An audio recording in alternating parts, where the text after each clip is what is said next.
আজ আমার জন্মদিন আর এখন আমি তোমাদের সাথে শেয়ার করব আমার জন্মদিনের প্রথম পার্ট। তো রাত 12টা বাজার কিছুক্ষণ আগে ও সব কিছু ডেকোরেশন করছিল আমাকে সারপ্রাইজ দেওয়ার জন্য। তো এখানে হচ্ছে আমি একটা ক্লিপস নিয়ে নিয়েছিলাম আর আমি ওকে একটু হেল্প করেছিলাম। আর এটা ছিল আমার বার্থডে কেক। কেকটা যতটা না দেখতে সুন্দর ছিল তার থেকে অনেক বেশি টেস্টি ছিল। তো এরপরে আমি একটু হালকা পাতলা রেডি হয়ে নিয়েছিলাম আর এখানে হচ্ছে আমি এই ড্রেসটা পরেছিলাম আর কালকে আমি আমার বার্থডের মেইন ড্রেসটা পরবো। তোমরা সব কিছু দেখতে পারবে, লং ব্লগটা খুব তাড়াতাড়ি আসছে।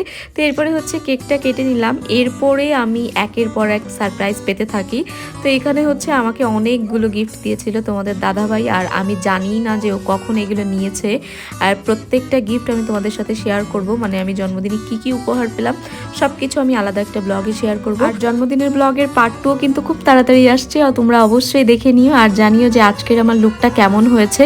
তো চলো আজকের মতো টাটা, সবাই ভালো থাকো, দেখা হচ্ছে কালকের ব্লগে, বাই বাই।